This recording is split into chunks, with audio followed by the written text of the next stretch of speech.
दुसऱ्या महायुद्धानंतर 75 वर्ष जवळजवळ पारंपरिक युद्धाशी झालीच नाहीत. 1991 ला जेव्हा शीतयुद्ध संपुष्टामध्ये आलं तेव्हा अमेरिका असं म्हणाली की एंड ऑफ हिस्ट्री, आता संघर्षच उरला नाहीये आणि संघर्षच नाही ते इतिहास कुठला, आणि अशा प्रकारे मानलं गेलं. पण पुढे सॅम्युअल हंटिंग्टन सारखे जे विचारवंत आले त्यांनी असं म्हटलं की there is a clash of civilisations, सभ्यतांचा संघर्ष. आणि ती सभ्यता म्हणजे पाश्चिमात्य सभ्यता आणि पोवारते म्हणजे आपल्याकडची सभ्यता, विशेषतः आतलं अंडर करंट म्हणजे इस्लाम आणि ख्रिश्चनिटी यांच्यातला संघर्ष असं म्हटलं होतं. आणि काहीसं तसंच स्वरूप म्हणजे अगदी ख्रिश्चनिटी नाही पण ज्यूंचा इस्रायल आणि इराण यांच्यामध्ये वाद चालले आहेत आणि एक मोठे युद्ध सुरू झालेलं आहे आणि पारंपरिक युद्ध पुन्हा सुरू झालेत.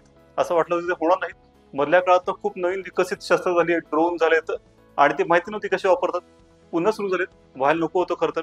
त्यातनं जग एका कठीण परिस्थितीत जात आहे. अशी आपल्याकडे एक म्हण आहे की मोल करो तलवार का पडा रहने दो म्यान, की तुम्ही शस्त्र बनवा पण वापरू मात्र नका.